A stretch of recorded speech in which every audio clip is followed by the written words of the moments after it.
Hi అండి. అందరికీ నమస్తే. వెల్కమ్ బ్యాక్ టు మన మామ్స్ కిచెన్. ఈరోజు ఈ వీడియోలో మీకు మనకి చలికాలంలో ఎక్కువగా వేధించే సమస్యల్లో ఒకటేంటంటే జలుబు, దగ్గు వల్ల కఫం మన గొంతులో ఉండిపోయి శ్వాస తీసుకోవడానికి చాలా ఇబ్బందిగా ఉంటుంది కదా! ఇప్పుడు దాని నుంచి రిలీఫ్ కలిగించే ఒక కషాయం రెసిపీని ఈ వీడియోలో చూద్దామండి. చాలా సింపుల్‌గా, ఈజీగా ప్రిపేర్ చేసుకోవచ్చు.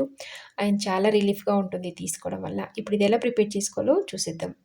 ముందుగా దీనికోసం నేను స్టవ్ ఆన్ చేసి ఒక బౌల్ పెట్టుకున్నాను.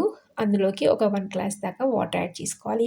అలాగే ఒక 1 ఇంచ్ అల్లం ముక్కను ఇలా క్రష్ చేసుకొని వేసుకోవాలి. అలాగే ఒక హాఫ్ టేబుల్ స్పూన్ దాకా వాము, ఒక 10-15 పుదీనా ఆకులు బాగా వాష్ చేసుకొని యాడ్ చేసుకోవాలి.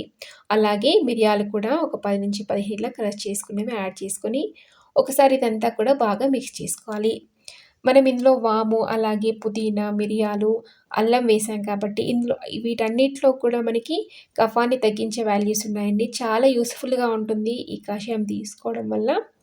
మనకి అసలు ఈ కఫం వల్ల నైట్ టైమింగ్స్‌లో నిద్ర కూడా చాలా ఇబ్బందిగా ఉంటుంది. నిద్ర పట్టడం కూడా. ఈ కషాయం తీసుకోవడం వల్ల ఆ కఫం అంతా కూడా మెల్ట్ అయిపోయి చాలా రిలాక్సేషన్‌గా ఉంటుంది. చూడండి ఇలా మనం ఒక గ్లాస్ వాటర్ ముప్పావు గ్లాస్ అయ్యే వరకు కూడా బాగా మరిగించుకోవాలి. అలాగే ఇందులో నేను కొద్దిగా బెల్లం యాడ్ చేస్తున్నాను. మీకు నచ్చితే మనం ఇది తీసుకునే ముందు, తాగే ముందు తేనె కూడా ఒక 1 టేబుల్ స్పూన్ యాడ్ చేసుకొని కూడా తాగొచ్చు.